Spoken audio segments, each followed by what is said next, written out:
बिस्मिल्लाहिर्रहमानिर्रहीम। अस्सलाम वालेकुम डियर स्टूडेंट्स। आज के इस लेक्चर में हम बाकायदा तौर पर फ़ोटोशॉप का आगाज़ करने जा रहे हैं, फ़ोटोशॉप की ट्रेनिंग का आगाज़ करने जा रहे हैं। फ़ोटोशॉप चूँकि नाम से ही ज़ाहिर है कि इसमें आप फ़ोटो एडिटिंग, ठीक है, के लिए ये ज़्यादातर यूज़ होता है। ये आपका जो है वो रास्टर बेस है जो डिपेंडेंट होता है पिक्सल से। रास्टर इमेज और वेक्टर इमेज का फ़र्क आप पहले भी जान चुके हैं, जो मैं डिटेल में आपको पहले भी बता चुकी हूँ। तो जो वेक्टर इमेज होती है वो बेस्ड होती है एडोबे इलस्ट्रेटर में, और जो आपकी रास्टर इमेज है वो बेस्ड करती है आपकी फ़ोटोशॉप में। ये पिक्सल में रास्टर इमेज जो होती है वो आपकी पिक्सल्स में डिपेंडेंट होती है। बहुत सारे पिक्सल्स मिलकर एक रास्टर इमेज बनाते हैं, ठीक है। अब आपके पास ये एक इंटरफेस आपके पास है, just like Adobe Illustrator. Photoshop आपके पास इस तरह का एक इंटरफेस होता है, लेकिन फ़ोटोशॉप और एडोबे इलस्ट्रेटर को कंपेयर मत कीजिएगा। हाँ, इन दोनों की जो कंपनी है एडोबी, वो एक ही है, लेकिन इन दोनों के फीचर्स जो हैं वो सिमिलर नहीं हैं। इनकी जो एक्शंस हैं, इनकी जो काम हैं, वो सिमिलर नहीं है, ठीक है। और दूसरी बात ये, आपके पास आपका पैनल है यहाँ पे, ठीक है, और यहाँ पे आप जाके न्यू में बिल्कुल जस्ट लाइक एडोबे इलस्ट्रेटर आप जो है आपके पास ये रिसेंट से photo, print, art and illustrations, web media, जिस तरह आपके पास जो एडोबे इलस्ट्रेटर में था वैसे ही आपके पास एडोबे फ़ोटोशॉप में, ठीक है। एडोबे इलस्ट्रेटर में आप जो है वो फिक्स साइज़ लें या ना लें, it's all depend on you. लेकिन एडोबे फ़ोटोशॉप में आपको जो है वो फिक्स साइज़ लेना पड़ता है। अगर आप एक साइज़ लेने के बाद उसको दोबारा रीसाइज़ करने की कोशिश करते हैं, उसमें काम करके, उसमें फ़ोटो जो है वो इमेज पे काम करने के बाद, तो वो आपकी जो है जब उसको रीसाइज़ करेंगे आप, तो वो पिक्सेलेट हो जाएगी, ठीक है। इसीलिए इसमें आपको जो है पता होना चाहिए कि जिस चीज़ के लिए आप काम कर रहे हैं उसका साइज़ क्या है। मैं चूँकि 1 बाय 1 को प्रेफर करती हूँ, ठीक है, यहाँ पे मैंने 1 बाय 1 को प्रेफर किया। यहाँ पे रेजोल्यूशन 300 है इंचज़, ठीक है। 300 1 इंच जो रेजोल्यूशन में है आपके पास, वो आपके पास एक रेजोल्यूशन में, ठीक है, आपके पास जो है वो 1 इंच जो है आपके पास कितने पिक्सल्स होंगे वो ये डिपेंड करती हैं, ठीक है। तो यहाँ पे मैं जो हूँ आपके ये एक मैंने आर्ट बोर्ड जो है कैनवस क्रिएट हो गया। एडोबे इलस्ट्रेटर में आपके पास कैनवस, आपके पास आर्ट बोर्ड होते हैं, और फोटोशॉप में आपके पास कैनवस होते हैं, ठीक है। ये आपके पास, अब आप यहाँ पे मैं आपको जब क्लिक करके बता रही हूँ तो वहाँ पे सिमिलर आपके पास जो थे सिर्फ ऑप्शंस आते थे, ठीक है, उसके नीचे नाम लिखा आता था। लेकिन एडोबी फ़ोटोशॉप में वो आपको साथ साथ गाइड कर रहा है, साथ साथ आपको सिखा रहा है कि मूव टूल से आप चीज़ें कैसे मूव कर सकते हैं। रेक्टेंगुलर मर्की टूल जिसका शॉर्टकट की है M, इससे आप कैसे चीज़ों को सिलेक्ट कर सकते हैं, सिलेक्शन हो सकती है, ठीक है।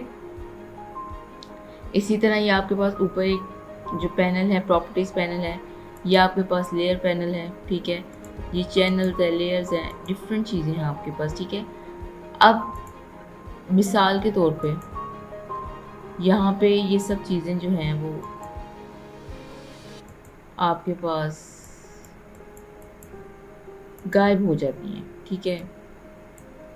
ये आपके पास सब चीज़ें जो हैं वो गायब हो चुकी हैं।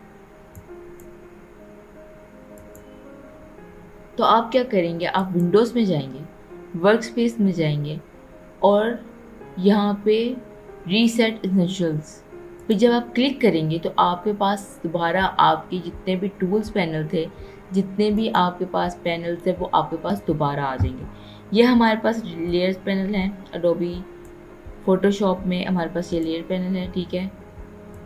मैं इसको थोड़ा करी, और यहाँ पे आपके पास ये आपका टूल पैनल है। तो ये कुछ चीज़ें हैं, मर्की टूल, ठीक है, मूव टूल जिसका शॉर्टकट की है V, ठीक है, ये इससे हम चीज़ों को मूव करने के लिए यूज़ करते हैं हम। यहाँ पे ये आपके पास रेक्टेंगुलर टूल से मैं कुछ सिलेक्शन बना रही हूँ, ठीक है, और ऑल्ट की मदद से ही आप इसकी एक लेंगे कॉपी, ठीक है। तो मूव टूल की मदद से आप चीज़ों को मूव कर सकते हैं। मैं अपनी लेयर लॉक कर रही हूँ, ठीक है। आप इन्हें सिलेक्ट करने के बाद मूव कर सकते हैं। तो ये कुछ फीचर्स हैं मूव टूल के, ठीक है, जो हम आगे बढ़ेंगे। अब यहाँ पे आपके पास ये प्रॉपर्टी पैनल है जिसको मैं यहाँ पे, ठीक है, अभी यहाँ पे साइड पे लेके जा रही हूँ, ठीक है।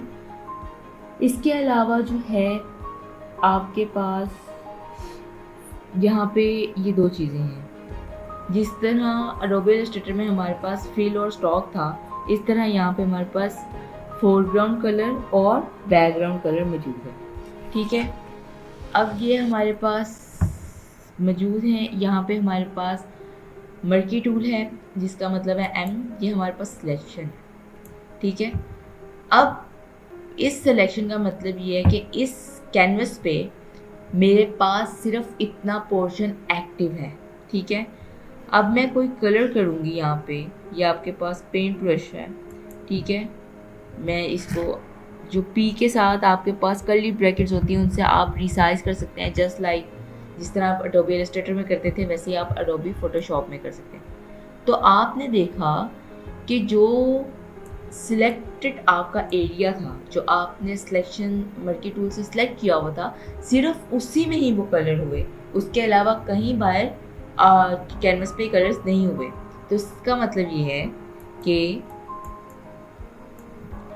आपका एक्टिव एरिया कलर हो गया, ठीक है। ये आपकी सिलेक्शन थी, एक्टिव सिलेक्शन थी जिसके अंदर आपने कलर कर दिया। मैं यहाँ पे इसको कंट्रोल D जो शॉर्टकट की है डी सिलेक्शन की, ठीक है। कोई भी चीज़ आपको जिसको आपने सिलेक्ट किया और आप उसको डी सिलेक्ट करना चाह रहे हो तो आप कंट्रोल D का बटन दबा देंगे, कंट्रोल D प्रेस कर देंगे, ठीक है। हमने यहाँ पे एक मैंने यहाँ पे सिलेक्शन ली तो आपने देखा कि आपके पास ऊपर कुछ फीचर्स जो हैं वो एक्टिव हो गए, ठीक है। इन फीचर्स का क्या मतलब है, ये आपकी न्यू सिलेक्शन है, ये आपकी न्यू सिलेक्शन है, ठीक है।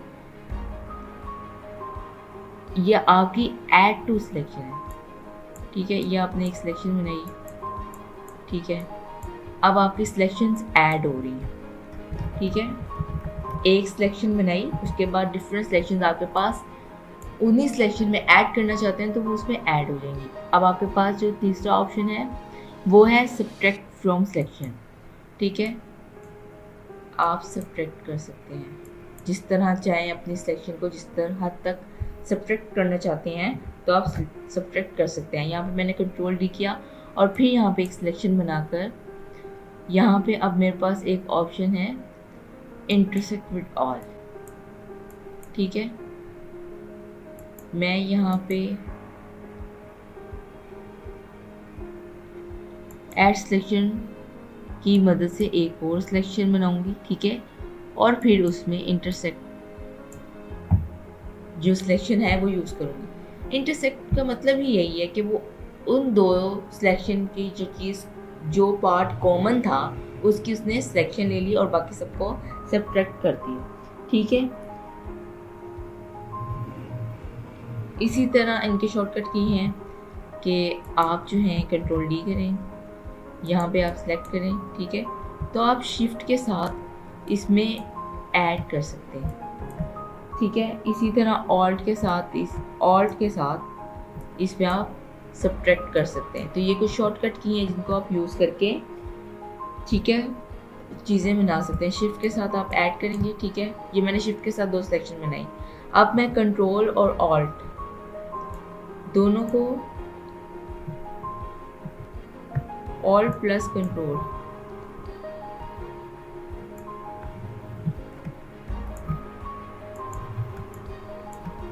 तो आपकी सिलेक्शंस इंटरसेक्ट होती जाएंगी, ठीक है। ये कुछ फीचर्स थे। अब इसके बाद मैं आपको बताने चाह रही हूँ कि ऑल्ट प्लस बैक स्पेस की मदद से आप क्या कर सकते हैं। ये आपके पास जो है, ये आपके पास आपका फोरग्राउंड कलर है और ये आपके पास बैकग्राउंड कलर है, ठीक है। फोरग्राउंड कलर, अब आप इस कैनवस पे जाते हैं, आपने इस कैनवस को सिलेक्ट नहीं किया हुआ, ठीक है। आप चाहते हैं कि इस कैनवस पे जो आपका फोरग्राउंड कलर है वो ऑटोमेटिकली ऐड हो जाए, तो हम सिंपली क्या करेंगे, और प्लस बैक स्पेस, आपका फोरग्राउंड कलर ऐड हो गया आपकी कैनवस पे। ठीक है, मैंने कंट्रोल जी किया, अंडू जिसका शॉर्टकट किया कंट्रोल जी वो कर दिया। अब आप जो है यहाँ पे आपके पास एक ऑप्शन है ये, इससे आप अपनी फोरग्राउंड और बैकग्राउंड कलर को स्विच कर सकते हैं। ठीक है, अब मैं कंट्रोल प्लस बैक स्पेस करूँगी तो आपके पास आपका बैकग्राउंड कलर जो है वो चेंज हो जाएगा। ठीक है, इस तरह आप जो है वो डायरेक्टली कोई भी सिलेक्शन लेकर उस पर इस तरह काम कर सकते हैं। ये छोटे छोटे शॉर्टकट की हैं, शॉर्टकट्स हैं जिनकी वजह से आप जो है फास्ट काम कर सकते हैं।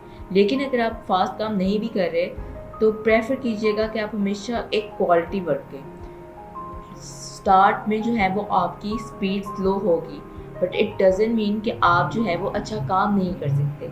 आप अच्छा काम कर सकते हैं, ठीक है, फास्ट काम नहीं करना। ठीक है, हमने क्वालिटी वर्क करना है, तो क्वालिटी वर्क पे जो है वो फोकस कीजिए। और यहाँ पे एक बात मैं बताना चाहूँगी कि अगर आप, ठीक है, डिलीट का आपके कीबोर्ड में एक बटन होता है डिलीट, कंट्रोल प्लस डिलीट। ठीक है, अब मैंने कंट्रोल प्लस डिलीट को जब दबाया तो मेरे पास बैकग्राउंड पे वही कलर सेलेक्ट हो गया जो मैंने कंट्रोल प्लस बैक स्पेस पे दबाया था मेरे बैकग्राउंड पे सेट करने के लिए, कैनवस की बैकग्राउंड पे सेट करने के लिए। तो ऐसा कैसे हुआ? आपके एडोबी फोटोशॉप में जो काम बैक स्पेस करता है वही काम आपके डिलीट का बटन भी करता है। तो ये कुछ चीज़ें हैं जो आपको करनी है, जो आपने करनी है। ठीक है, अब मैं यहाँ पे कंट्रोल जी करूँगी। कंट्रोल जी से आप जो है वो क्या कर सकते हैं, मैंने जो है यहाँ पे रेक्टेंगुलर्स कुछ बनाए। ठीक है,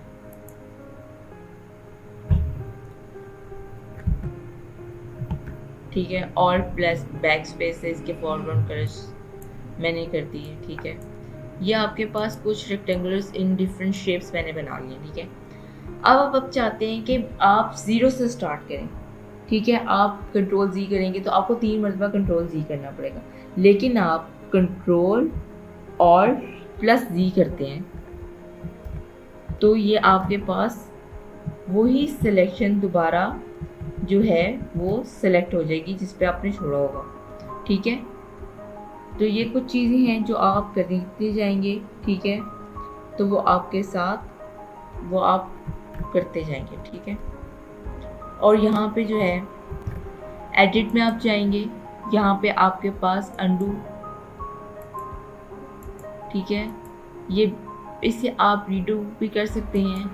ये बेसिकली यहाँ पे आपकी वो सारा काम जो है यहाँ पे जो होता है सारा काम आपका सेलेक्टेड काम जो आपने किया होता है वो अंडू और रीडू की मदद से सेव होता जाता है। ठीक है, कंट्रोल आई जो है वो आपका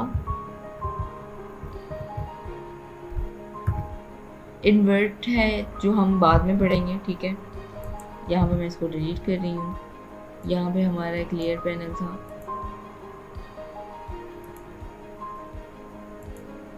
यहाँ पे ये लेयर्स पैनल है हमारा। ठीक है, ठीक है, कंट्रोल आई।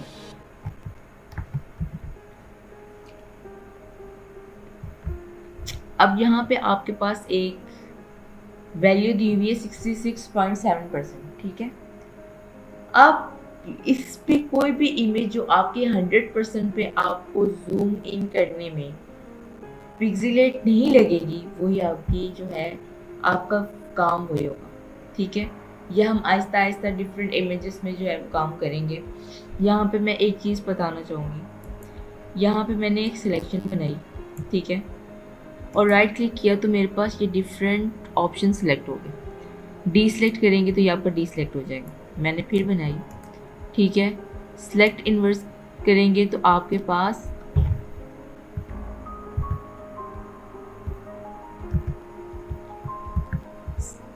इस सिलेक्शन की जो बाहर वाला पोर्शन होगा ना सेलेक्ट इन्वर्स में वो सेलेक्ट हो जाएगा। ठीक है, अब मैं क्या चाहती हूँ ऑल्ट बैक स्पेस। ठीक है, तो अब ये सिलेक्शन एरिया के अलावा आपका जो फोरग्राउंड कलर था वो सिलेक्ट इन्वर्स हो गया। ठीक है, तो ये सेलेक्ट इनवर्स की मदद से आप सिलेक्शन एरिया के जो आउटर लेयर होगी ना आपके पास, उसको आप सिलेक्ट कर सकते हैं। ठीक है, ये कुछ चीज़ें हैं जो आप कर सकते हैं। मैंने कंट्रोल डी किया, इसको अनसेलेक्ट कर दिया। अब इसके अलावा हमारे पास एक ऑप्शन है, यहाँ पे मैंने ये सिलेक्ट किया, हमारे पास एक ऑप्शन है फीदर। ठीक है, अब ये फेदर क्या है, फेदर क्या है ये हमारे पास, मैंने इसको सिलेक्ट किया और यहाँ मैंने जो है इसको 50 जो है रेडियस दे दिया फेदर अपनी सिलेक्शन का, ओके किया। तो अब आपने देखा कि इसकी जो कॉर्नर्स है ना ये सॉफ्ट हो गए। अब मैं ऑल्ट बैक स्पेस की मदद से अपना फोरग्राउंड कलर इस पर सिलेक्ट किया और इसको डी सिलेक्ट किया, तो आपने देखा कि आपके पास किस कदर खूबसूरत एक जो है वो कलर आया, जिसके कॉर्नर्स जो हैं वो सॉफ्ट कॉर्नर्स हैं, उसकी जो एजेस हैं वो स्मूथ नहीं है। तो ये कुछ चीज़ें हैं जिसको आप ज़्यादा से ज़्यादा प्रैक्टिस करके एक्सप्लोर कर सकते हैं। अब आपने देखा कि आपके पास जो आपकी एक लेयर है, ठीक है, ये आप जिस तरह हम एडोबी इलस्ट्रेटर में अपनी जो है लेयर, ठीक है, विजिबिलिटी कर ऑन या ऑफ कर सकते थे। अब आपने देखा मैंने ये जो बनाया इसके ऊपर, अब वो इस लेयर में ही है। एडोबी इलस्ट्रेटर में तो ये होता था ना कि हम जैसे जैसे काम करते जाते थे हमारी न्यू लेयर सेलेक्ट हो जाती थी, लेकिन फोटोशॉप में नहीं हुई। जो हम अपनी नेक्स्ट क्लास में पढ़ेंगे वो लेयर्स के बारे में पढ़ेंगे। तब तक आप इन टूल्स की अच्छी तरह प्रैक्टिस करें। फास्ट काम नहीं करना, हमने क्वालिटी वर्क करना है। शॉर्टकट कीज यूज़ करें, ठीक है, या आपको आपका काम बहुत हद तक फास्ट बना देती हैं, लेकिन आपने अपने क्वालिटी वर्क पे जो है वो ध्यान देना है।